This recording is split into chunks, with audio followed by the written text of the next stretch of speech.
This Charlotte ROVAL Trucks-Xfinity Series Betting Picks 2025 edition of the NASCAR Gambling Podcast here on the Sports Gambling Podcast Network is brought to you by Underdog. Underdog is hooking up new customers. Play just $5 and get $100 in bonus funds when you sign up with our promo code RACESGPN. Driver, start your engine!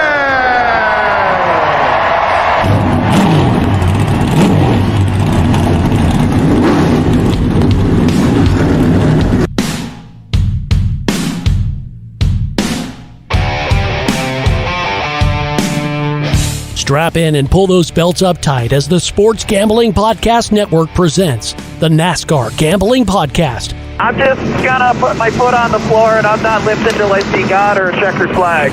My man. With all the news and the best bets for your NASCAR weekend. We want to thank you tonight for these mighty machines that you brought before us. Thank you for the Dodges and the Toyotas. Thank you for the Fords. Lord, I want to thank you for my smoking hot wife tonight, Lisa. In Jesus' name, boogity, boogity, boogity. Now, here are your hosts, Rod Villagomez and Cody Zeeb.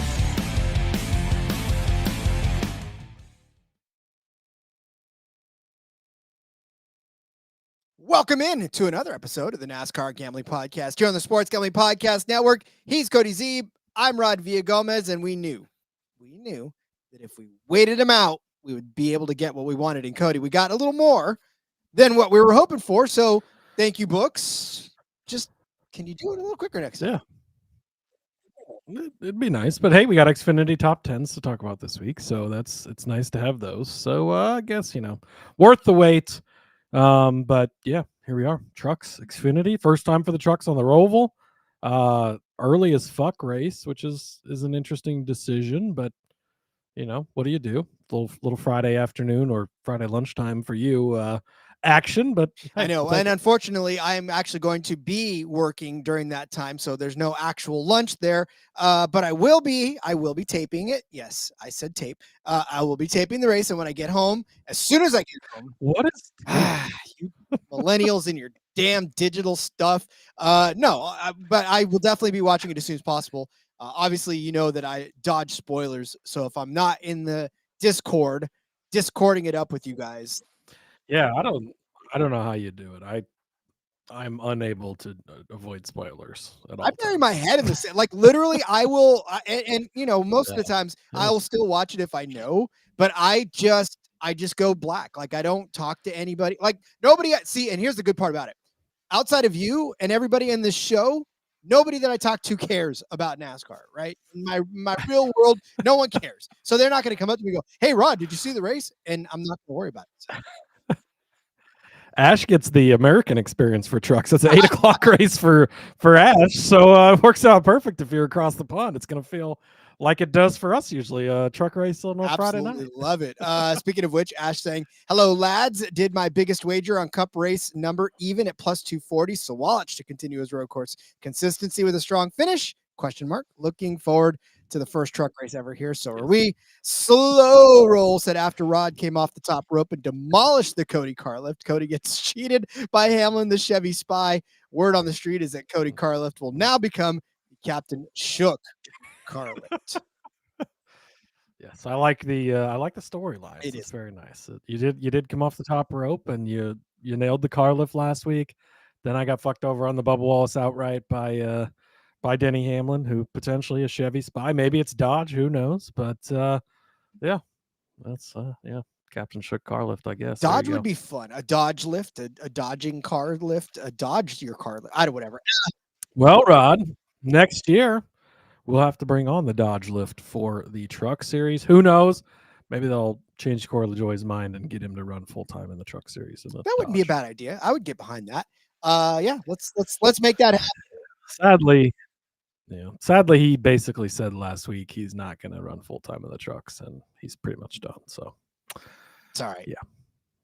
RIP. But it's not done. You finding all of your favorite shows across the Sports Gambling Podcast Network, and you can do that by downloading the Sports Gambling Podcast app. It is in your app store. You get access to all of our free picks. It's just easy. It's so easy to get there, and you can learn how to bet against the spread from the number 1 guy in the company sitting next to me, and the number 10 guy in the company sitting right here in this chair. In doing so, have fun, download the app, and learn some stuff. Yeah, it's a lot of fun. Speaking of a lot of fun, like you said, Cody, we have the trucks taking on this Charlotte ROVAL, the not quite a road course, not quite an oval track, where up until then it just been Xfinity and it just been the Cup Series, but now we're spreading the love to the trucks, who have only had, Cody, 2 road course races, if you want to call Lime Rock. See, this is the thing about it too. Lime Rock, not really a road course, but it is. And the ROVAL, not really a road course, but it is. Yeah, sure. Well, that's how they're comparable. They're both sort of road courses. Road course adjacent, but Yes. yeah, each of them will be taking to the track for the first time. Obviously, qualifying, the race, everything happens tomorrow, which is Friday, or today if you're listening to it. And if you please listen to it in the morning, we will make sure that we get this out as soon as possible to get you plenty of time. Yeah, get your bets in like right away. Don't wait to do stuff. I mean, like we mentioned at the top of the show, it's 12:30 Pacific time for the green flag. So what is that? Jesus, I don't even know. Was that 4:30 on the Eastern time? Sure. It's 3:30 actually, isn't it? If it's 12:30, then it's 3:30. Yeah, sure. That works. Yeah.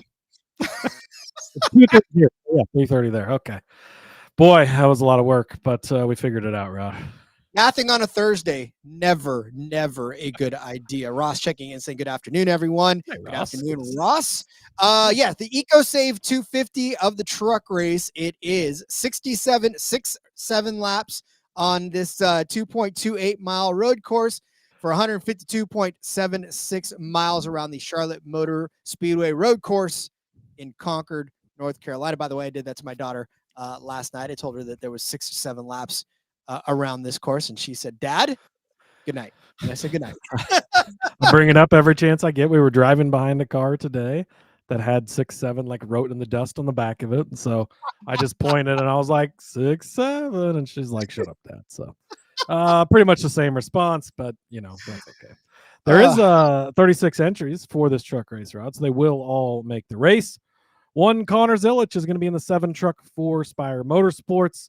Heard he's somewhat good on the road course, I think. Why don't you go back and check? But I think he's been okay on road courses and pretty much everywhere. Rod, it wasn't enough for us to have a truck series race on a road course. We had to bring back the terrorist himself. Chris Wright is going to be in the 16 truck. How he got a ride in a good truck, I don't know. He's going to be driving for McAnally Hilgeman, so at some point, he'll just completely blow a corner and wreck 6 or 7 or 14 trucks all at the same time. So watch out for that, because it'll probably happen. Will Rogers, he's back in the Young's Motorsports number 20 truck. He's one of those supercars guys. In the 33 car is Mason Maggio for Rayum Racing. Josh Balicki in the 41 truck. Timmy Hill, we talked about him yesterday. Go back and listen to the DFS show at the end. We gave out some bonus picks quick for Xfinity and trucks. I talked about Timmy Hill. He's giving that 56 truck. Definitely like him. And the 62 truck, the extra Halmar Friesen truck, is Wesley Slimp. So he's going to say Wesley Snipes. I was like, let's go. Got over his tax fraud. He's going to be racing this weekend. No, it's Wesley Slimp, who's made an appearance in that truck earlier this year on a road course, and I think finished top 10 in that truck. So worth noting at least. Yeah, a fun cast of characters, obviously highlighted by the fact that Connor Zilisch making another start in the truck race on a road course. Plenty to say about him and plenty to say about the entire truck race, and we will do that. But I would like to first tell you about our friends over at mybookie.ag. We're brought to you by mybookie.ag. MyBookie is your place to bet on football and everything else. Their prop builder is second to none. Their motto is bet on anything, anywhere, anytime, and I guarantee you we've put that to the test, and we're going to do that again today. Easy deposit, lightning fast payout using cryptocurrency if you so choose. How about the Super League Europe? It's rugby, folks. The Wigan Warriors and the Lee Leopards taking themselves to the semifinal round of the Super League. Well, they're giving Wigan 9.5 points, so they're 9.5 point favorites at -120, but Lee should not be dismissed so summarily. It is the semifinals match. The first time these guys met back in the first game of the season, the first round of the season, was a 1-0 game. Just one point, and Lee Leopards scored that point. So if you don't think that they're going to play these guys close, especially in the semifinals, you are mistaken. Plus 9.5, we'll go ahead and take the Lee Leopards in the Super League European Rugby semifinals. Find that and all kinds of other great bets by going to mybookie.ag, promo code SGPN for a 100% bet back bonus up to $500 for new customers. That's my promo code SGPN. How about Novig? We're also brought to you by Novig.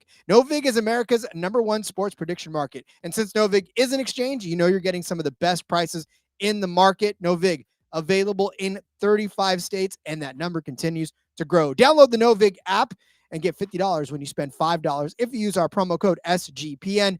Get in on the action with Novig, promo code SGPN. Well, Cody, we return to the States, away from the Europe Rugby League, and on to the Charlotte ROVAL for this truck race. Like you said, Cody, heavy hitters in this. That makes the odds somewhat in our favor in a few of these situations, and we're going to take full advantage of that. And again, thank you, Books, for giving us some top fives, because I completely love the top 5 market this week for sure. Yeah, it's actually pretty nice. I like it myself, Rod. This is for the Truck Series playoffs, the first race of the round of 8.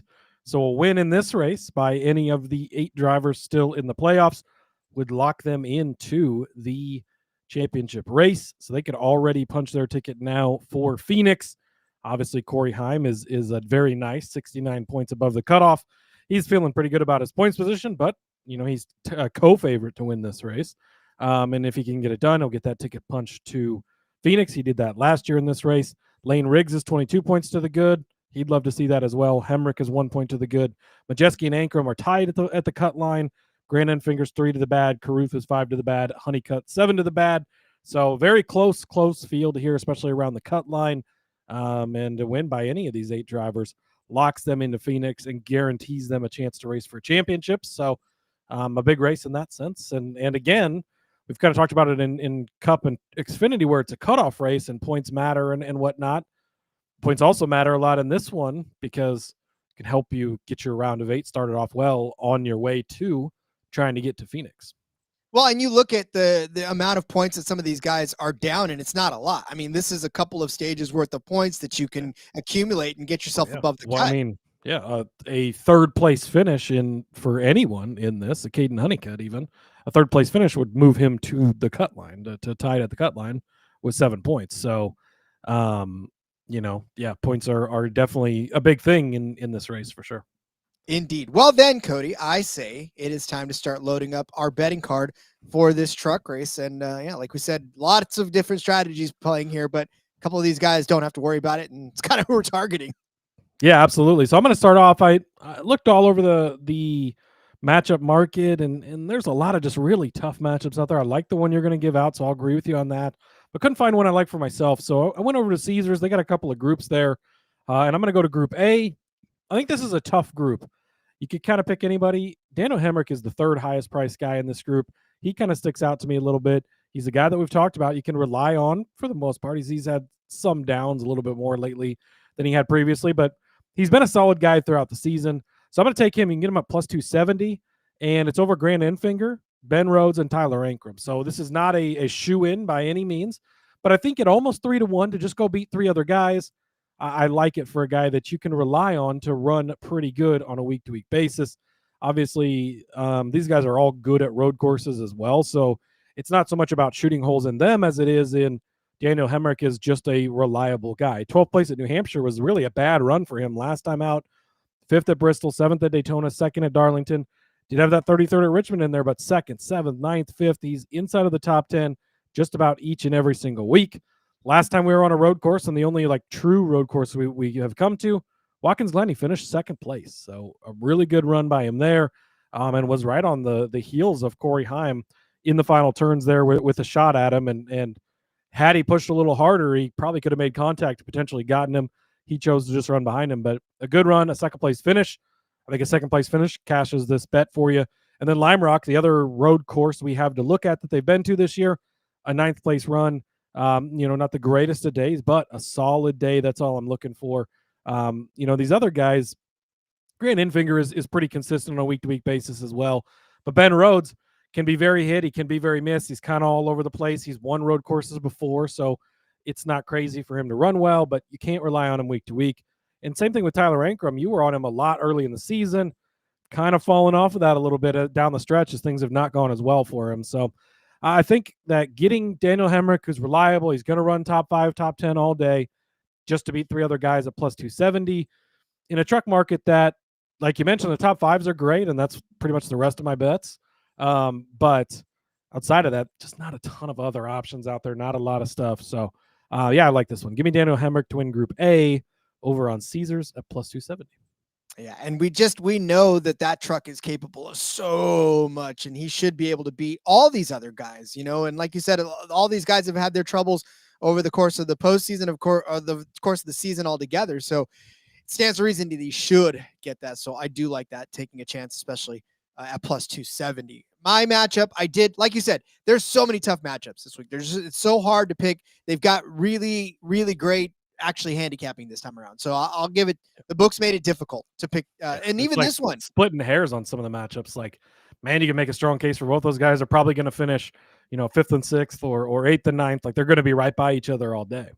Yeah, like this matchup right now, right? Caden Honeycutt over Raja Caruth is what I'm giving out at minus 115 over on Caesars. And like we've said before, there's been only 2 road course races at all this season, right? And with both of these guys, you got to kind of take it with a grain of salt, because Caden Honeycutt was driving the 45 truck earlier in the season during Lime Rock, where he had a 12th place finish, and then driving the O2 truck for that one last ride. Remember when he was switching over from Nice to this to Stuart Friesen's truck, right? So he was driving the O2 truck in the meantime. Drivetrain broke on that one, and he finished in 34th. Only got to complete 29 laps at Watkins Glen, so it hasn't been all that great of a season on road courses for him, but he hasn't been in this 52 truck, which he is now. And we all know that he's been doing well in that 52 truck. 7th at Loudon last week, 12th at Bristol, 18th at Darlington. Okay, but 10th at Richmond before that. So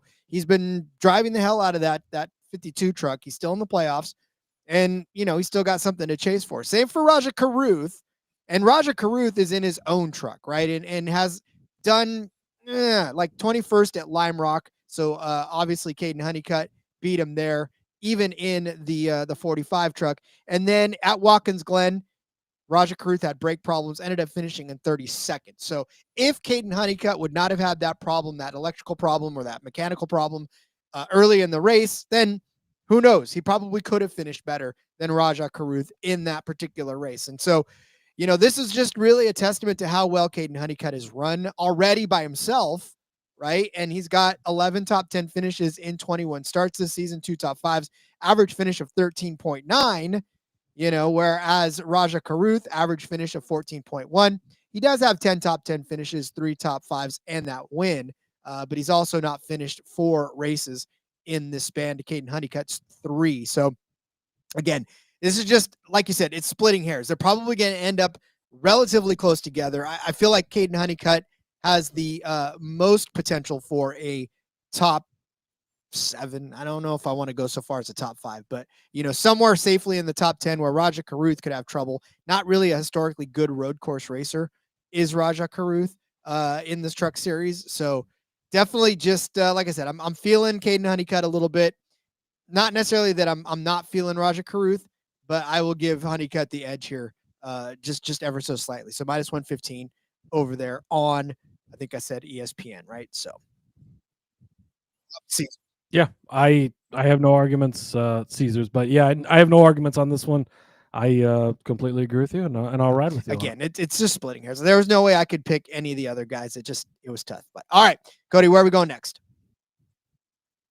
Yeah, next up, I'm going to head to that top 5 market that you mentioned. You know, if you're looking at the odds board, they've got Connor Zilisch and Corey Heim co-favorites. They're both minus money, top of the board. Like that's who they think this race is for. And then it's like they just sort of forget about everybody else and they kind of price them up, which is crazy. So you're getting Lane Riggs for a top 5 at plus 150. I think that this is pretty good value there. You go back and you look at how well he runs week to week. 3rd at New Hampshire. He won at Bristol. Daytona's Daytona. A little bit of a rough day at Darlington, but he led 71 laps and was running good before that. 3rd place at Richmond. Watkins Glen, the road course, he finished 10th, but let's not forget that was 3 overtime Truck Series race. And that's the caution with betting on this truck race is the trucks on road courses tend to go to overtimes and things get messy. And then you have Chris Wright also in this race. So just that could happen, right? So keep that in mind as you do bet on this race. But he's been solid each and every single week. Lime Rock, he was running in 2nd place the entire day. I don't remember what happened at the end of that one, but ended up finishing 13th. Wasn't indicative of how he actually ran throughout the day. And he's been a top 5 machine. Nashville, Charlotte, North Wilkesboro, Miami, Las Vegas, like all throughout the season. He's kind of been the next best truck and really the only guy who can run with Corey Heim at times. Now you've got Heim in the field, you've got Zilisch in the field, fine, let them run off and battle for the win. But Riggs should be in that next group of guys. He's a great race truck driver. He continues to improve his craft, continues to get better and better, and I expect him to have a solid day. So give me Lane Riggs, top 5 at plus 150. And then we're going back to old reliable Rod, Parker Kligerman, top 5 at plus 650. It's not been as good for Kligerman this year in the Truck Series. I'll start off with that. Generally, when he comes and runs the trucks, they run good just about every single race. He started in 6 races this season in the Truck Series. 14th has been his best finish, which he's actually scored 3 times. So if you can get him to finish exactly 14th, that'd be a fun market. Maybe you try to bet on that. But so the truck just hasn't been as good this year. So I'll start with that. But we know Parker Kligerman's talented. We saw him, according to Caesars, he was the only driver who drove that 88 car at Daytona and won, of course, in the Xfinity Series race. But we've seen him before outduel Zane Smith, who was amazing in the Truck Series on road courses and was the Corey Heim of the time, dominating the Truck Series. Outdueled him at Mid-Ohio a couple of years ago and got that win. Going back and looking, so he didn't run any Truck Series last year. There was only the one race in 2023. So you kind of have to dig farther back for some runs there. But a 7th place run at Sonoma was a great run. He had that win at Mid-Ohio back in 22. It was a tougher day at Coda.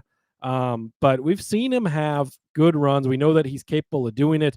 He's a guy that's run all that other type of, street or road racing, all sorts of different things kind of coming up throughout his career. He's a guy that can get it done on any type of track. So the truck's not been the best this year. That's kind of the only hesitation on it. But at plus 650 to just go finish top 5, again, let Zilisch and Heim run away with this. Just be one of those next best trucks. Kligerman is definitely talented enough to be one of those guys. No doubt about it. Can the truck get there is the biggest question. That truck in particular has been able to do it in the past. Yes, they've struggled a bit this year, but I think they've still got it in them.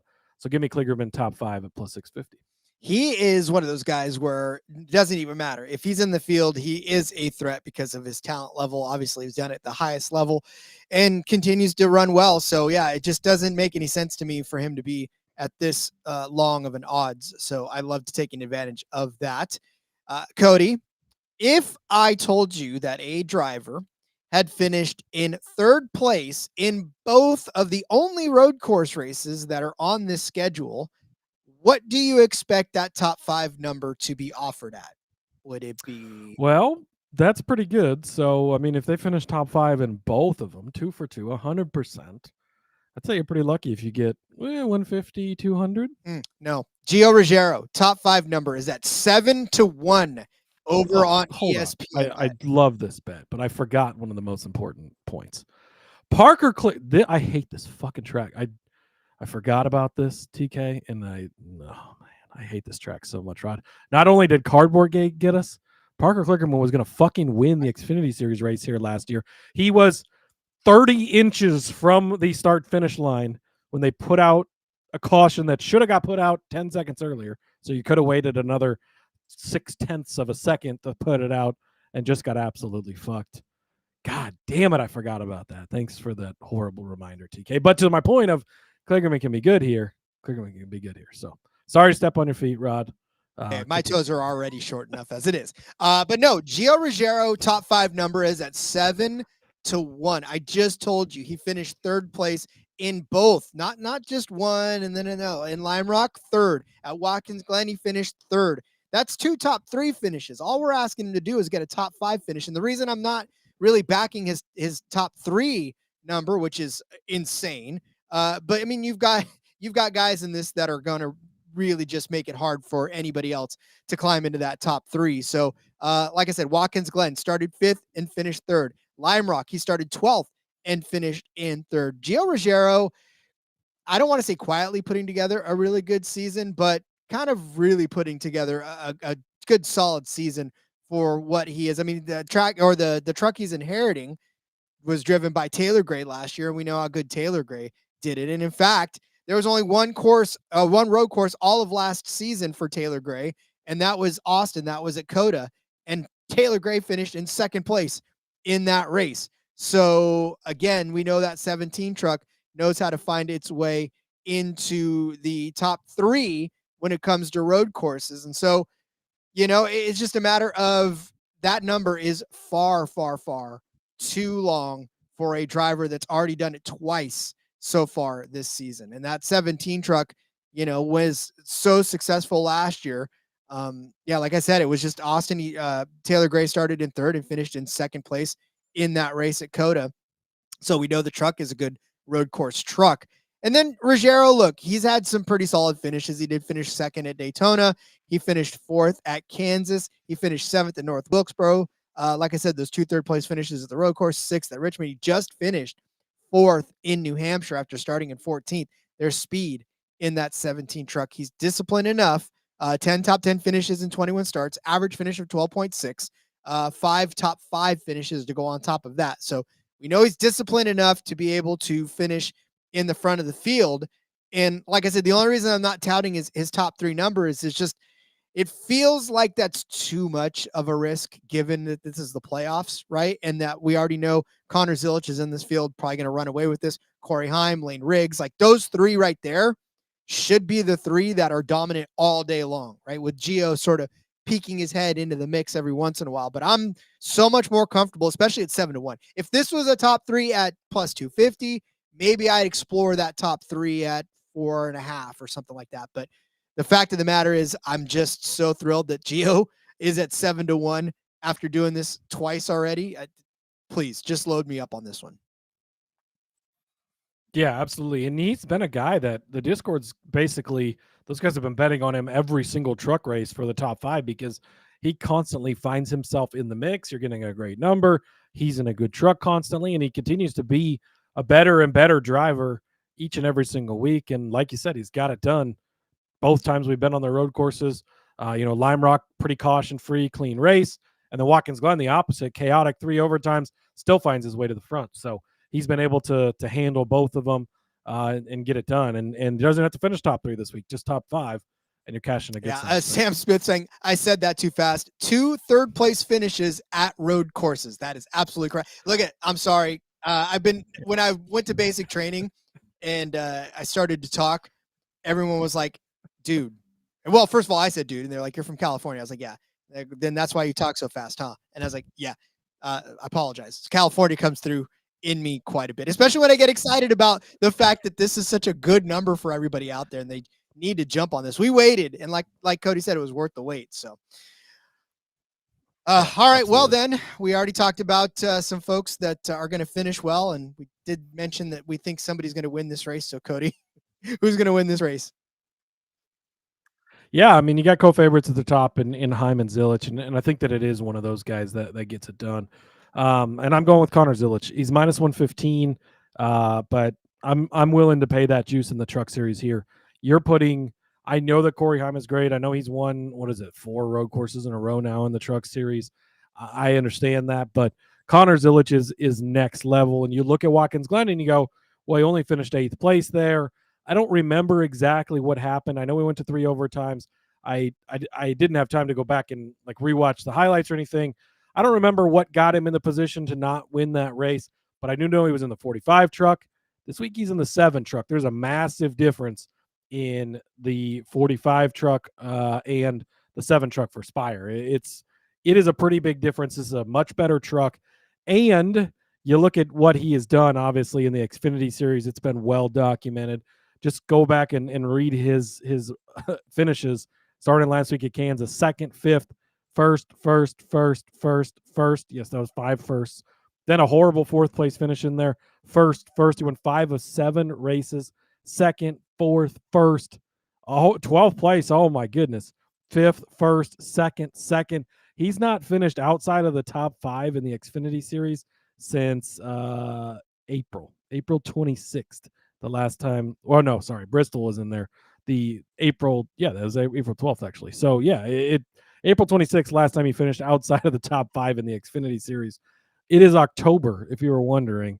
That's an insane run. And he's been amazing on the road courses, obviously. Watkins Glen goes out, dominates, and wins in the Xfinity Series. Sonoma goes out, dominates, wins, beating SVG, by the way, in that race. Chicago, 2nd place, to SVG, head-to-head with him at the end there. Coda goes out, dominates, wins. Mexico City, was battling up front, got him and was it him and SVG that wrecked, or him and Gibbs him and somebody else got into it, wrecked, went to the back, came all the way back and salvaged a 5th place finish. He's just that dude. You're stepping down into the Truck Series here. Obviously, he's got to avoid the chaos. I do think Corey Heim will have a little something for him, but at the end of the day, you're talking about the only guy who's been able to hang with SVG in the Xfinity Series here lately. You're talking about a supremely talented guy. Yes, 2 Truck Series starts on the road courses. Hasn't won either of them. Again, 3 overtimes at Watkins Glen. Last year at Coda, goes out and just lights the world on fire, sits on the pole, cooks the first corner too hard, his first career start, to the back, fights all the way back up to 4th place with a great run.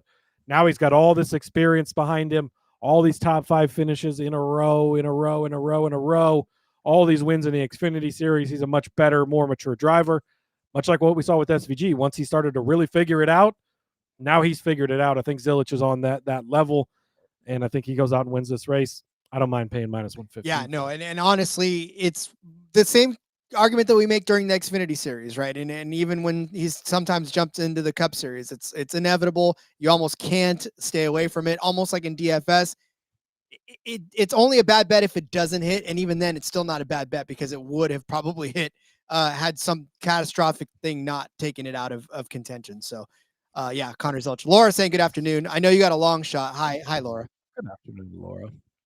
I do have a long shot, Rod. And that I think one insurance play is fine on this. What if I told you that in a series above this last year, a guy was 30 inches from winning this race in a not great car in the 48 car in Xfinity? Now you're getting him at 75-1 in the Truck Series. It's a smash. It's Parker Kligerman. Again, I've already talked about him, so I don't need to go back into it. But he is talented enough, if the truck is good enough, to go and race with Zilisch and Heim. I'm not afraid of that. I think even at 75-1, he's the type of guy who could go beat those guys. Probably needs a little bit of help being in that 75 truck for what it's been this year, yes. But let's say those 2 guys tangle. Maybe they're going to lap Chris Wright and he takes them both out. Who knows? 3 overtimes, 6 overtimes, whatever it is. We've seen some crazy truck races. Kligerman is the type of guy who can put himself in position. If NASCAR doesn't fuck him over with a late caution or cardboard on the track, he can win this race at 75. And he definitely can. My outright, you took Zilisch. I'll take Heim, especially at plus money. Heim plus 110. You can find that on FanDuel. I know most sites right now have them close to even money, if not maybe under, but FanDuel is one of the only one that's kind of giving you a really good offer on Heim. So plus 110. Look, he's won both road courses. Just like Cody said, he's won the last 4 in a row road courses on the Truck Series. So it's just, I don't know. To me, this is one of those things where it's going to end up being Corey Heim or it's going to be Connor Zilisch. How many times? I mean, and we talked about the fact that Corey Heim has ran into problems, and if his car doesn't completely shut off or if it doesn't get teleported onto another track in the middle of the race, like he's just winning, right? And you can't really ignore it. And the fact that he's won so much this season, broken some records, like honestly, he's made you more money on outrights than he's lost you this season. So to not put anything down on a Corey Heim outright at this point is kind of irresponsible. And again, like you said, Cody, you can put something down on Zilisch, put something down on Kligerman, put something down on Heim. You probably have the winner of this race, right? And you're not going to be mad if one doesn't cash because you cashed the other one. So to me, it's just a matter of pick your poison. I know that Zilisch is in this, is probably going to run completely away with it. But as Ash has said, Heim is even plus 140 over on Bovada. So yeah, or Bovada. So yeah, it's just, I'm not going to sit here and talk to you about Corey Heim because you've heard about him all season long, and you already know. Yeah, I mean, he's doing what Connor Zilisch is doing in the Xfinity Series right now, so it's hard to argue with that. You pick one, whichever one you like better, whichever one you think is going to get it done this week, you bet on that one. And I think, really, I do think it's going to be one of those two guys that wins. I got the Parker Kligerman insurance policy in case. Nobody else really jumped off to me like, oh, I need to have that insurance. I think it's going to be these two guys, barring all utter chaos, which we should maybe expect with the Truck Series. Especially the first time at the ROVAL. We don't know what we're in for, but all right. Well, get out your pen and paper. We're going to go over our bets for this Truck Series race, the EcoSave 250 from the Charlotte ROVAL. Cody started you off with Daniel Hemrick to win Group A over on Caesars at plus 270 over Grant Enfinger, Ben Rhodes, and Tyler Ankrum. I said take Caden Honeycutt over Raja Karuth minus 115 over on Caesars. Cody said Lane Riggs, top 5 truck at plus 150. Parker Kligerman, top 5 truck at plus 650.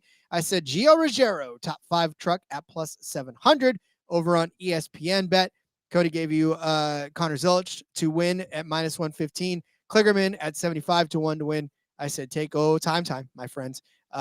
Riggs would not be, look, Laura, Riggs's insurance normally, but on road courses, not a winning truck, top 5 maybe, but not really a winning truck. He is 15 to Jesus Christ. Maybe I should have looked harder at this. It's insane. I mean, just to the Zilisch and Heim points, minus 115 for Zilisch, plus 110 for Heim, and Riggs is 15 to 1 as the next guy. I mean, if you want to grab some insurance there, Laura, I don't mind it. I mean, you can really make a case for anybody. If the rest of the entire field is 15 to 1 or higher, that it truly is insane. I think that it proves the point that it's going to be nearly impossible to beat both Heim and Zilisch. And I think that's why we didn't really go too much into it. I like having the Kligerman as a long shot because we saw last year he could have done it. In the Xfinity Series, even with SVG was in that field. AJ wasn't because he was AJ was AJ in Cup last year? No, he was in Xfinity. No. AJ was? Oh, then he was. Yeah. Right. And Sam Mayer ended up put in. Yeah, and AJ finished second. But so all those guys were in the field, and it still ended up being Mayer who wins, but Park Kligerman had the chance. If you like Riggs at 15 to 1, that's fine. I'm good with the top 5 on him. I don't think I need the outright. But it's hard to really argue with anybody as an insurance play because 15 to 1 for the third highest priced guy is a little bit insane, but proves the point of it really is the Zilisch and Heim show. Absolutely agree. All right, we will move on to Xfinity Series, but I would first like to tell you about our friends over at Underdog. Underdog is a great place to play fantasy pick'em where you can win up to 5,000 times your entry. Simply pick higher or lower on your favorite player stats. Available in a ton of sports, including the Canadian Football League, where my Ottawa Red Blacks are taking on the Saskatchewan Roughriders. Little quick history. Ottawa used to be the Rough Riders back in the day, and then Saskatchewan became the Rough Riders. So it's the Rough Riders and the Rough Riders. But Ottawa taking on Saskatchewan. I'm going to take Dustin Crum. They are giving his rushing and receiving touchdowns at a half. They're projecting him to get a half of a rushing touchdown and receive. Dustin Crum is the short yardage guy for the Ottawa Red Blacks, the short yardage quarterback. tends to get in the end zone a lot, these short yardage quarterbacks. So I'm going to take higher than a half of a rushing and receiving touchdown. 4-1 Dustin Crum of the Ottawa Red Blacks against the Saskatchewan Roughriders. You can find that and all kinds of other great stuff. Plus, you get a brand new offer if you are a new customer. Play just $5 and get $100 in bonus funds when you sign up with the promo code SRACE, SGPN. Football's back, baby, and Rhythm is off to a great start in college football and the NFL. Rhythm has introduced a leaderboard with weekly cash prizes just for tracking your bets in the app. Track 5 bets of the same type from any model you build. You can win $1,000. Been hyping all week this Texans and Ravens line, right? Started out at 1.5, went to 2.5. Now Rhythm's predicting the Ravens at -3.5. So the model continues to adjust for inflation, and the Ravens just continue to get even more and more favorites over the Texans. So I hope you grabbed it at a decent number back when it was at -105. Use promo code SGPN when you download the Rhythm app for 25% off of your first month. Download Rhythm and use promo code SGPN25. Don't know if I'm sporting the Red Blacks logo on my hoodie today. I'm all Red Blacks. I should have done it tomorrow because that's when the game day is, but that's all right. I'm giving him some early mojo at that. I'm wearing red for them as well, Rod. Yeah, thank you. And probably It's actually a Bill Elliott shirt, but whatever. I'll take it. There is black. There is black on the shirt. So see, yeah, so whatever. It works. Boom. All right. Let's move on to the Xfinity Series, Cody, where we get set for the Drive for the Cure. Yes. The Connor Zilisch 250. Yes, the Connor Zilisch 250. Drive for the Cure 250, set for 6-7 laps around this 2.320 mile road course for 155.440 miles around the Charlotte Motor Speedway, ROVAL, Concord, North Carolina. Yeah, Cody, like you said, I mean, I will tell you this, though. For as much as it's awesome, I think I tried to parlay Connor Zilisch outrights on both Trucks and Xfinity on a lot of the books. Not allowed. Yeah. I mean, just to get ahead of it, he's like -160 to win this race. It's Max Verstappen like numbers. That's the play. Parlay this with something from Thursday Night Football tonight. Parlay it with something for the weekend. If you can find a book that'll let you. I do not like weeks where we come in and we're like favorite. Everything is the favorites this week, but boy, it's going to be tough to not be the favorites this week. And if that's how it is, like these guys are heavy favorites for good reason. And it likely is going to be the Zilisch show. I gave out one of my favorite plays in the Xfinity Series on the Discord earlier, Rod. I don't know if you saw it. Connor Zilisch, you can get his top 5 -2,000. So that's my lock of the week for you guys. Make sure you go play that. And yeah, I'll be 1-0 on locks after this weekend. You definitely will. I don't know how profitable, but you gotta bet 2,000 to win 100. -2,000. Like holy shit, that's yeah. It's going to be tough to beat Zilisch in this one, but there's a lot of other ways to bet on the races. That's what makes it great, Rod. There is 42 entries for 38 spots in this 6-7 lap race. Alex LeBay, he's going to be back in the 07. Connor Mosack, he is going to be driving this car in the number 9 for JRM. Boy, if I could get it out correctly. So that's kind of, I think this is the first start we've seen for him in a JRM car. Good opportunity for him. Daniel Hemrick, we talked about in the Truck Series. He's going to be stepping up into the Xfinity Series. I think we'll be talking about him a little bit in that 11 car for Colleague. Corey Day, he's back in the number 17 for Hendrick Motorsports. Eric Amarola, he is going to be in the 19 car for JGR. Kaz Gralla, he's back in the 24 for Sam Hunt. The number 32 car for Jordan Anderson is Andrew Patterson. Don't know much about him, but I would imagine kind of a road course ringer type. Josh Williams is back in the 45 for Alpha Prime. Preston Pardis is going to be back in his own 50 car. Sage Karam is in this one in the 53. Our guy Austin Green, he's going to be in the 87. And Leland Honeyman, he is stepping up in the 92 car this weekend for DGM. So loaded entry list. I will say 4 drivers are not going to make this race, so keep that in mind. A lot of these guys, like we're going to talk about Austin Green here in a second. There's potentially he doesn't make this race if something goes wrong in practice or qualifying and they're not able to make an attempt or whatever. potentially aren't even in this race. So just keep that in mind. 4 cars are going home, not going to make this race. So don't forget. Star-studded field, not the least of which highlighted by Connor Zilisch, who, once again, like we said, it's like minus 2,000 for a top 5. That might be your safest play of the day because, yeah, I mean, I honestly, a minus 160 for a win. I mean, as much as we always try to edge against that, especially in NASCAR where, football minus 160, yeah, I almost feel like that's a lot because it's probably a pretty low number that they're trying to get to. And, but for NASCAR, all manner of things can go crazy. But we've said that every single week, and Connor Zilisch continues to beat the drum. So with you on that one. So, but like Cody said, plenty of ways for you to make money off of this weekend, and you've got a couple of good ones to start the card. Yeah, absolutely. We're going to start with Sam Mayer. You can get his top 5 at minus 125. This is another case of, oh my God, we're so worried about Connor Zilisch, we don't focus on anything else. Sam Mayer is the second favorite to win this race. Connor Zilisch is minus 2,000 for a top 5, and Sam Mayer is minus 125. How many spots in the top 5 can Connor Zilisch take up? He can only take up one of them. I know he's damn good. I know he's a lock every single week he's there, but he can't take up all 5 of them. I don't understand, but hey, take advantage of it. Sam Mayer, you can get his top 5 at minus 125. I don't mind the minus money part of this. Oh, let's set up the playoffs real quick. I forgot to do that. Bad hosting on my side of things here, Rod. This is the cutoff for the first round, the round of 12. They will cut down to 8. They are lined up now with the Cup Series, so everything will mirror what the Cup Series is doing from here on out. So we'll move from 12 to 8. Brandon Jones is locked in. Connor Zilisch is locked in. Brandon Jones locked in via points. Connor Zilisch locked in. Brandon Jones locked in via the Kansas win last week. Zilisch is locked in via points. Justin Allgaier also locked in via points, I do believe. Sam Mayer's 43 to the good. Taylor Gray's 16 to the good. Sheldon Creed is 12 to the good. Carson Quapple 9 to the good. Jesse Love 5 to the good. Below the cut line, it's very close here. Sanchez at 5.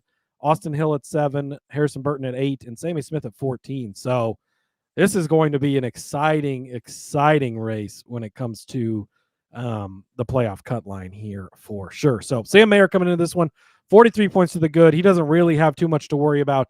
Just, mind his P's and Q's, don't finish in the last place. Always a good strategy for things. But let's not forget Sam Mayer, baby AJ Allmendinger. He just had this nickname a couple of years ago, and it's been a little bit overshadowed now because AJ came back to the Xfinity Series, then SVG came to the Xfinity Series, then Connor Zilisch came to the Xfinity Series. So he's not been able to do what he was doing pre those guys all showing up and being at the elite level they are, but he's been damn good. He finished 16th at Portland, so you would have liked to have a better run there. But second place at Watkins Glen to, guess who? Connor Zilisch, right? Because that's just how it works. He was 8th place at Chicago, 3rd place at Coda. So he's had good runs on the road courses this season. That's all in the 41 car, obviously, which is what he's in these days for Stuart Haas, or rather Haas Automation. But if you go back to last year when he was still with JRM, guess who was in that race at the ROVAL last year? It was SVG. It was AJ Allmendinger. And yet it was Sam Mayer who got the win. Started in second place, led 13 laps. He won the race. Of course, it should have been Parker Kligerman winning, but hey, whatever. Sam Mayer, right place, right time, caught the caution correctly there at the end and scored the win. So had a great day there. Go back to Sonoma. He finished in 3rd place at that one. Great run. 9th place at Coda to open the year. So pretty good run there. Portland, he started on the pole. He looked really good. He was 3rd place with 2 laps to go, hit the wall. Bad finish, not indicative of how he ran. But you go back to 2023. He won here at the Charlotte ROVAL, so he's won this race 2 years in a row. He also finished 3rd place at Portland. He also won at Watkins Glen. He was 2nd at the Indy Road Course. He was 1st at Road America. This is what I'm talking about. This is that run of dominance that he had. 7th place at Coda as well to open up that season. So Sam Mayer is a great road course racer, very underrated. The second favorite in this race, yet minus 125 for a top 5. It doesn't line up. It doesn't make sense. So give me that. Then I'm going to jump over to, I'm good either way you want to take this. If you want to take William Sawalich for the top 5 number, I'll have to pull that up. I think it was fairly similar, but I'm going to take him for a top Toyota because this is basically a group bet, right? You're getting There's 5 Toyotas in the field. Swalich is one of them, so he just has to go beat 4 of them. Taylor Gray is the favorite in this group, tied with Eric Almirola, who we'll talk about in a minute. Sure, both those guys could get it done here, but Kaz Gralla, much less worried about. Brandon Jones, much less worried about. And Dean Thompson, I almost forgot Dean Thompson. How could I do that, Rod? He's also in a Toyota, so, excuse me, one extra Toyota from what I was looking at originally there, but only 6 in the field. You just got to beat the other 5. He's at +2, what did I get him at? +220. So I love that for William Swalich, who's been pretty good this season. It's been well documented. We've talked about how well he's run.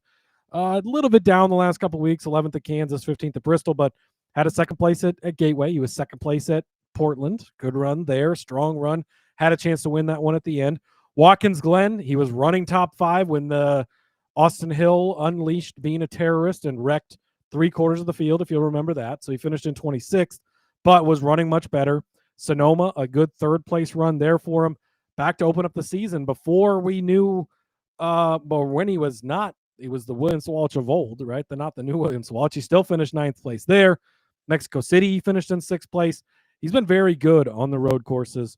Top Toyota, you can get him +220, and I think that is a great number to just go out and beat the other. Might not even need to be top 5.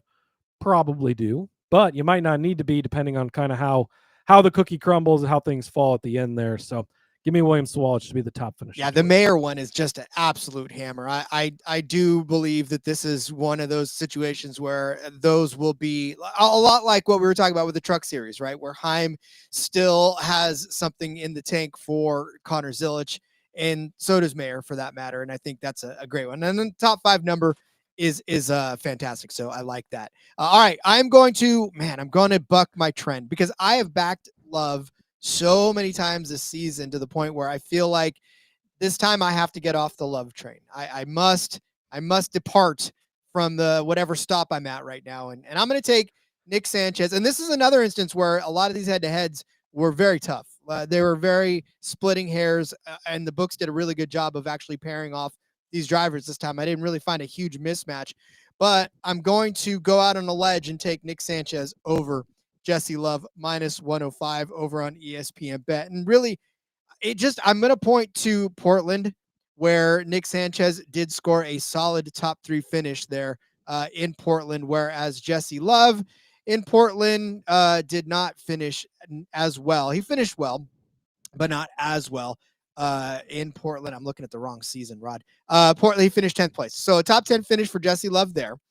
But again, Nick Sanchez got him in there. And so here's the thing about it, right? I know Jesse Love, like I said, one of those guys that we constantly push. He's got 19 top 10 finishes in 28 starts this season, 8 top 5s, 1 win, only 2 DNFs. His average finish 11.2. Nick Sanchez, can't say the same thing about it, but here's the thing, right? Both of these guys are on the cut line. They're going to be battling all day long against each other in terms of points. Like Cody said, Sanchez 5 to the bad, Love 5 to the good. So this is essentially a battle between the cut line drivers. And from what I've seen lately, I mean, I feel like the Sanchez team will take a lot more risks to either win and or find themselves in a very favorable position at the end of the race. They're going to do what they're going to do, right? They don't, I guess they sometimes don't feel like they have to take as many chances with that number 2 car. Whereas the 48 team kind of feels like they're playing with house money at this point, right? They're in the playoffs. They've got a chance to progress, and they got to go for broke because a good solid point stay could get them there. But wouldn't you rather actually either A, win the race, which again, we think is almost impossible, or B, just really put yourself in the top positions with these Ziliches, with these Mayers, with the Allgaiers. I know Laura said something about that in a second, but these guys that are going to run up front. And Nick Sanchez can do that. He's capable of doing that. He's proven that he can do that. The 3rd place finish at Portland on a road course definitely proves that he can hang on road courses. It hasn't been all gravy though for him. He finished 24th at COTA earlier in the season. He finished 31st at Mexico City, so that was kind of tough. But 5th place at Chicago, 4th place at Sonoma for Sanchez, whereas in Sonoma, Jesse Love had a rear gear problem and ended up finishing in 38th. He finished 6th at Chicago. So, in both of those races, Nick Sanchez got the better of Jesse Love as well. So, like I said, it just feels to me like as much as I love Love, maybe I'll reverse jinx him and he'll get better. But yeah, give me Nick Sanchez. You have no love for I have Love. I have Rod, some Laura love says. for Love, just not enough to take him over Nick Sanchez. So give me Sanchez over Love -105. Yeah, I don't mind this one. I definitely looked at it. Love's had his good points, but he's not been as good as Sanchez as you pointed out. So I like it there, and I'll back you on this one. To circle back on Ash mentioned the Swallow top 5 is plus 225 as well. So I don't mind taking both, really, the top 5 and the top Toyota. I can't get enough Swallow here lately, Rod. He also pointed out Connor Mosack top 10 at -110. Reminder, he is in that 9 car for JRM. So I don't hate that. I looked at it, didn't quite pull the trigger, but I did find some top 10s that I like, Rod. And it starts with our guy, Austin Green, top 10 plus 125. They've certainly wised up. We've taken them for enough money at this point. But this guy just puts himself in position every single time he gets in on a road course. 8th place at Portland, 7th place at Watkins Glen, both top 10s. Chicago, 9th place, top 10. Mexico City, 7th place, top 10. Sonoma, he was 1 spot outside of it with an 11th place finish. But you did have Cup guys in that race, which you do not have this week because, of course, it's a playoff race. And a rough day at Coda to open the season, 26th place. Whatever is what it is. We'll move on from that. But go back to last year. We were on him from the very beginning. That first start in Coda, 7th place run there. Then he went to Portland and finished 15th. But Sonoma, he cashed the top 5 bet for us with a 4th place finish. Watkins Glen, 10th place, or 11th place, rather. Chicago, 10th place.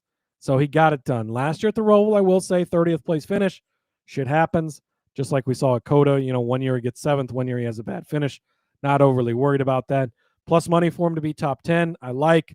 Another guy that I don't mind snagging the top 5 on. If you want, Rod limits me on the amount of bets I can give out when we have dual shows. So I can't give it all out at the same time. But 5-1 for a top 5. Little bonus bet I'm going to sneak in there for you. I love that for Green as well. A mini car lift, right? I don't think we need to take his winning number. But I like his top 10, and he's definitely got that top 5 upside, which we've seen him do before. So I like it. Then, Rod, we're going back to the mustache. Look, he cashed the top 10 for us last week. Why couldn't you do it again this week? Dean Thompson is 10-1 for a top 10. You look at how well this team has run this season. 10th place at Kansas last week, 12th at Bristol, 16th at Worldwide Technologies, 7th at Daytona, 13th at Watkins Glen, just outside the top 10. Now, it was a chaotic race. Yes, I get it, fine.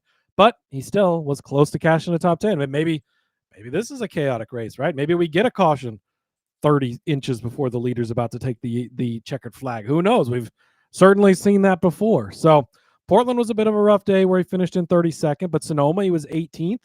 That's, again, you're fairly close to the top 10 there. Chicago, 14th. You're hanging around in the range at 10-1. I like it. Coda, open the season, 18th. Mexico City, 12th, right outside of the top 10. So a lot of the road course, street course that we've been to this year, he's been fairly close to a top 10. Again, it's 10-1 for a reason. But the way that Dean's been running this year, the power the mustache has right now, I'm certainly not fading it. I like it. And then, Rod, no, this is not the DFS show, but yes, we are going to talk about one Brennan Poole. You've brought him up multiple times when we've talked DFS for Xfinity, and sometimes it's hard. There's guys we love for DFS, like a Timmy Hill in trucks this week, but there's just no way to bet on him in the truck series, right? But he's going to be a great DFS play. Brennan Poole has continually been a good good DFS play week after week. This week, I think he's actually worth a bet. You can get him 12-1 for a top 10, a little bit of a longer shot, but you look at what he's done this season recently. He's actually had a lot of success. 10th place at Bristol just 2 races ago, so you like that. He was 14th at Worldwide Technologies. Been having some good runs here. 9th place at Watkins Glen. But you go back to Portland, 13th place, just outside of the top 10. Watkins Glen, 12th place, just outside of the top 10. You love to see it, right? Even like Indy, Iowa, 20th place finishes. That's why he's a good bet or a good DFS guy on a weekly basis. Sonoma's 22nd. That's okay. But Chicago, 10th place. He got a top 10 there. Coda, 20th place. He's not that far for being 12-1, finishing 20th. A little more chaos, a little more help above you. You're not that far out of it. Mexico City was a real rough day and ended up finishing last there. But Man, he's kind of a guy that as I was looking back through this, I'm like, he kind of jumps out to you as a guy that potentially could get it done, right? He did finish 38th there last year, but again, shit happens, right? You get caught up in stuff, whatever. I'm not overly concerned by something like that, but 16th at Portland last year, 14th at Sonoma last year, 15th at Coda last year. This isn't, oh, he got lucky because there was a wreck or, oh, right strategy call or whatever. No, he's consistently had some finishes inside or just outside of the top 10 to 20th place. And he's been running well on a week-to-week basis here. He's a long shot guy under the radar. Definitely you want to look at him for DFS purposes, as we've talked about a lot. By the way, finished 17th here 2 years ago, so a good run. Also, that 2023 year, 12th place at Watkins Glen. I mean, it kind of goes on and on as you continue to look at it. So Brennan Poole, a little bit of a surprising top 10. I even surprised myself when I picked that. But the numbers bear it out. He's been a very solid road course guy that, again, just does what he can do. He's an experienced guy at this point. We've seen him around these series for a long time. He's got plenty of cup starts under his belt, all this stuff, but kind of shows up at the end of these races, puts himself in position. And even in the Xfinity Series, we've seen these last laps or last couple laps. You get one guy spins right in the middle and, people are darting everywhere. And Poole's very good at maneuvering that and moving forward a little bit. And if he moves forward enough, top 10 at 12 to 1. I just like his hair. That's all. His hair is it is worth it. It is great hair. We're betting on hair and mustache listen. this week. That's the Dean Thompson and Brennan Poole. Is sometimes in this world of saturated market, you got to find your edge. And if hair and mustaches is it, then that is exactly what's it. So, hey. All right. So listen, the pilot of the 16 car is a continuous. I mean, the 16 car last year, road courses, especially on the ROVAL. AJ Allmendinger won. Let's see. I'm going to go back. 2019, he won the race here. 2020, he won the race here. 2021, he won the race here. 2022, he won the race here. 2024, he finished second here. Well, guess what? The guy that's driving his car this year won Christian Eckes. Not bad at road courses either. He actually has a 4th place finish in Portland, which was the last road race that we did. An 8th place finish at Watkins Glen. Bad day at Sonoma. Okay. 15th place at Chicago. Okay. Again, the street courses like Mexico City, he got 4th. So that one supports my claim. So I'm going to keep that one and throw away the Chicago one. But then earlier in Austin, a 5th place finish in Austin. I look at this number, right? It's plus 325 over on Hard Rock for Christian Eckes as a top 5 car.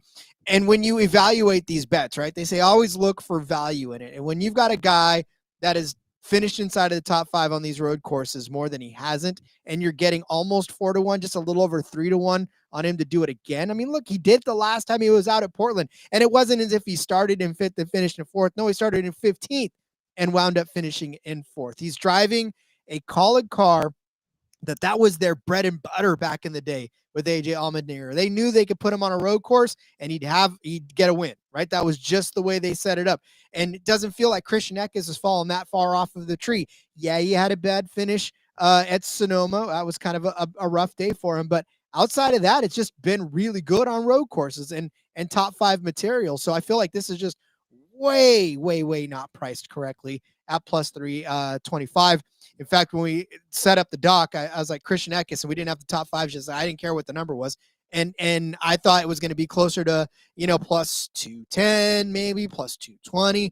When it came out at plus 325, I was like, oh hell yeah, let's hammer that one. So I'm definitely down with that, and I kind of tossed in top 3 as an official play as well at plus 550 because that was the one that was going to have to happen anyways. Even if we weren't going to get a top 5, I was going to have to jump to the top 3 because Hard Rock was the only one that had them.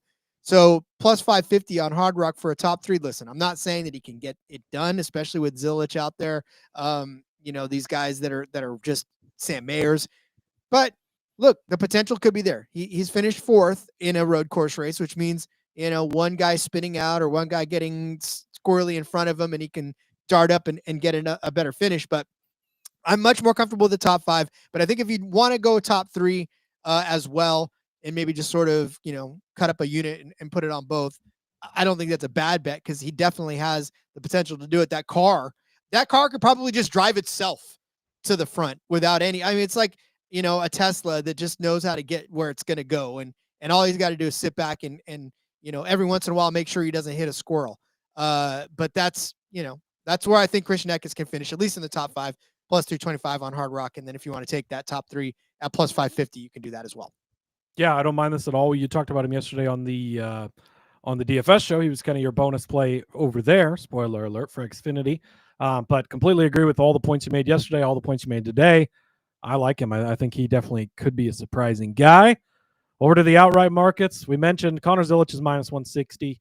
Look, this is his race to run away with. Neither of us are going to bet him at that number. It's tough. Great parlay piece. Throw him in there with the playoff baseball bet, Thursday night football, college football this weekend, whatever.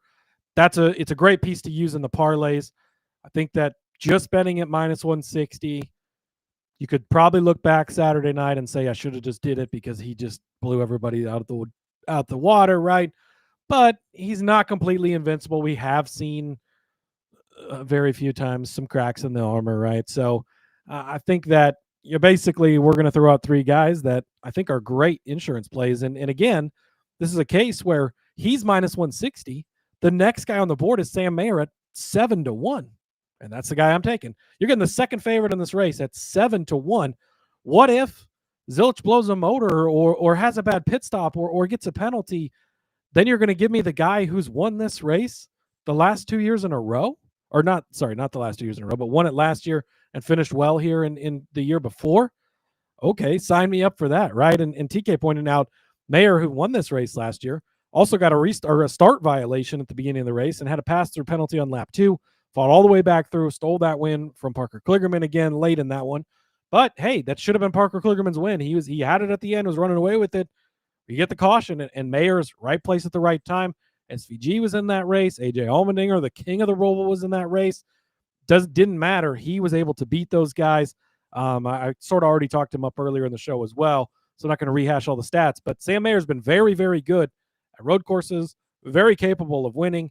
If something happens to Zilisch, if the call doesn't go right, whatever, love having the second favorite, who's a great driver, defending winner of this race, at 7-1. And you don't have the SVGs. There's no Cup guys in this field. AJ's not in this field. All those guys aren't in this field. So that is why Zilisch is such a heavy favorite. But give me Sam Mayer at 7-1. And then Eric Almirola is at 20-1. If you go back and you look through his road course stuff in Xfinity and Cup, not an outstanding road course guy, I would say. But he did have that Sonoma race in 2023 where he beat AJ Allmendinger, Kyle Larson, Ty Gibbs, Parker Kligerman, John Hunter Nemechek.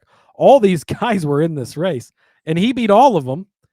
It was in an RSS Ryan Sieg racing car. Now, granted, it was prepped by SHR, whatever, but now he's in a JGR car. So given track position, given the right opportunity, he's shown before he can hold off the best of the best in Allmendinger and Larson and Gibbs. I mean, Kligerman even being in that group, like holding off all those drivers to win that race. If he can get the right position this week at 20-1, maybe Mayer and Zilisch tangle on the last lap, like we've seen at this track before with Jimmy Johnson and Martin Truex Jr. on the last lap, and Ryan Blaney sneaks through and wins the inaugural race here. Eric Almirola at 20-1 for as talented and as experienced of a guy as you have. Road course race winner in the Xfinity Series and in a much lesser car. I don't care who prepped it. And now he's in a JGR car. For having those two guys, again, I think it's fully the Zilisch show. I expect him to win this race. But having those two guys as insurance plays at 7-1 and 20-1, I think is just way too good to pass up. Yeah, especially since Almirola is that guy that just will not go away. He will always constantly bug you. He will be in the mix and just if didn't he just win? Didn't he just win a couple weeks ago? Yeah, because he was in the right place, basically. Like it was. Where was that? Why am I forgetting where he won? It was at Bristol, right? Where it probably should have been a Zilisch win again, and late race, whatever. And I don't even remember how it played out. But yeah, he only led 34 laps, but right place at the right time, and he took the win despite. I think it was either Allgaier or Zilisch who dominated the whole race, but things worked out. He's in the right place, and it was Allgaier. I know because I had that. You had him. That's right. Because I had that. But I remember exactly. To the point of he can put himself in position. Yes, road courses and ovals are different, but he's done it before. So at 20-1, if he doesn't win, fine. He shouldn't win anyways. But in case he does, it's a great play to have. Indeed. Laura asked earlier, and I don't want to pull the comment up right now, but she said, no, what about Allgaier? Where's Justin Allgaier? Look, Laura, the thing, there it is right there. It was actually only a couple of minutes ago. Yeah, where's Allgaier? Here.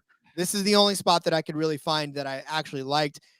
He's 11-1 on Hard Rock to win the race. He hasn't done it yet. I don't know that he's going to do it. I mean, his average finish here is 14.3.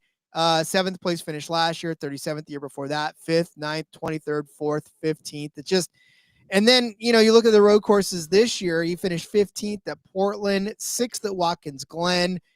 As good as that is, 6th at Sonoma, like there's just it's not winning, right? And I know that we've talked about Justin Allgaier being a solid road course racer, but boy, with the invention of Connor Zilisch, when they put him in the test tube and came out with Connor Zilisch and turned him into the Terminator of road courses, it's hard to back Justin Allgaier anymore, because it feels like he just got outshined immediately by his teammate, by the younger, shinier Allgaier. And it's tough, right? It's tough to back anybody but Zilisch in this one. Allgaier, like I said, is yet to win a road course this season. He's yet to win on the ROVAL at all. But again, he's in JRM equipment. It's in the same camp, right? And we've seen all year long Allgaier and Zilisch kind of duke it out. They were first in the points. They're both locked in now, so playoff points they can try to chase. But I think at this point, both Zilisch and Allgaier are just going to be chasing wins, because that's what they can do. And Sam Mayer as well, right? He's 43 to the good. He doesn't have to play too many games. Maybe he just wants to go out and win this race and assure himself a ticket to the next round. So, like I said, Allgaier, no, it's not really good for him. But the only way that I'd feel comfortable betting on him is for him to just go out and accidentally win this race at 11-1. So, and that's a good number for a guy that's won as much as Allgaier has, and should be able to get things done on a week basis. I wish it was a little bit bigger. I would like a little more. And slow roll bringing up, I don't know where favorite came in. He used to be until he was until I realized he was a terrorist, Rod. Austin Hill at 18-1. He's been very good at road courses and has no playoff points. So they would definitely like to get a win, obviously, to bring playoff points into the next round, if nothing else. The Allgaier thing, clearly they're very aware that they cannot beat Connor Zilisch, and they will make whatever pit call Zilisch doesn't make. So for the outright portion of things, they're just going to be different because they know they can't beat him. We saw that last week at Kansas. They basically gave up a shot to win. So hopefully we get a caution later, and it didn't work out for them, and they didn't finish well. But they're scared of the 88 car, and they know they can't beat it. So if you do have just an outright on him, it doesn't matter if they make a bad call and he finishes 20th, because if that call works out, then maybe it works out for him and things work out. I don't know how much gambling you're going to get here, but you never know on a week-to-week basis. Like, cautions are timed right, and just whatever works out. Everybody pits, and suddenly tires do matter, or nobody pits, or whatever it is. Zilisch pits and nobody behind him pits, and now he's 30th. Things line up in certain ways. So definitely can make the case there. And Allgaier's proven to be a good road course guy over the years. Indeed. And there are not a lot of laps to maneuver anything. So you've got to make your decisions quickly, and you've got to stick to them and get there. So absolutely. Chat loving Hill. At 18-1, I don't mind it as an insurance play. Honestly, I'd rather have Hill than Allgaier. Sorry, Rod, but not officially playing him. But if you want to, good play, and certainly a guy worth looking at the top 5 number. He's 2-1 for a top 5. I'm not racing to the book to place it, but I wouldn't hate having it either. No, and I was looking into that, and I said I'd rather have Eckes as a top 5, because Eckes to me gives more value. By the way, until Rod limited us on our DFS picks yesterday in Xfinity, I did have Austin J. Hill in the dock as a sneaky play. If he makes the race, he'll have to make the race. He's also in this race, but a sneaky play in the Xfinity race for a super fucking cheap guy. Yes. All right. Get out your pen and paper. Time to go over our bets. And for those of you in the YouTube crowd, I jumped the gun because I tend to do that, especially when I forget that we have 2 different ones. But get out your pen and paper. We're going to go over our bets for this Blue Cross North Carolina 250. I started you off with Nick Sanchez over Jesse Love at -105. I gave you Christian Eckes as the top 5 car at plus 325, top 3 at plus 550, Justin Allgaier to win at 11-1. And of course, for those of you taking the screenshots, I do have the Truck Series bets over on the other end of that. Cody gave you Sam Mayer as a top 5 car at minus 125, William Sawalich as the top Toyota at plus 220. He gave you Austin Green as a top 10 car at plus 125. Dean Thompson, top 10 at 10-1. Brendan Poole, top 10 at 12-1. Sam Mayer to win the race at 7-1. Eric Almirola at 20-1 to win the race. And of course, Cody's Truck Series picks are on the other side of the screen as well. All right, Cody, that is it. We need to hurry up and get this episode out so people can start putting in their bets because, yes, Truck Series early truck race is in like 21 hours, Rod. So get those Truck Series bets in. Do not forget, if you're in Truck Series fantasy stuff, DFS, whatever it is, don't forget early fucking start, 3:30 Eastern time. So very early for you West Coasters and really the entire country. It's a lot earlier than normal. So don't think it's Friday night. Go crack a beer and realize the race is over. This is your warning. Crack a beer at 12 o'clock. I don't care. It's 5 o'clock somewhere. Yeah, it is 5 o'clock somewhere. All right. Well then, Cody, as we send everybody off to fill out their betting slips, and go Niners tonight, by the way. Yes, on Thursday night. Hopefully. RIP to the Niners who are going to get their asses kicked tonight. Sorry, Laura. Sorry, Rod. But by the Rams? Well, will they have 11 players capable of being on the field at the same time together? Look at Charlie Brown and Lucy are going to be on the field together. They are going to get. I don't understand how that team is so hurt all the time. Like every year, it's like move practice facility or something. Or is it on an Indian burial ground? What's going on? I don't. Jesus. Anyways, all right, Rod, let's get out of here.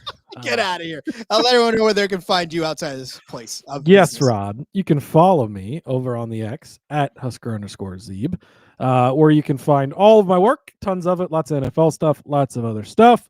And Rod, before we depart for the weekend, I'd like to leave you with one statistic that our friend over at iFantasy Race, Ryan, has shared with us that I think is great. Cody Ware has an average finish of 30.2 on road courses this season. Captain Shook, a.k.a. Kyle Larson, 31.0. Greater sign, Cody Ware. Good luck this weekend, everyone. Absolutely love that one. Follow me on Twitter at RJ Villagomez, where you can find all of my rants, raves, and my shaking my fist at the clouds. We'll be back next week with more fantastic NASCAR Gambling Podcast content. Thank you all for joining us. Thank you all for joining us in the chat and making us a part of your day. We truly appreciate it, and we would not be here without you guys. So, all right, we'll see you next week. Love you all. Until then, let's go racing and let it ride.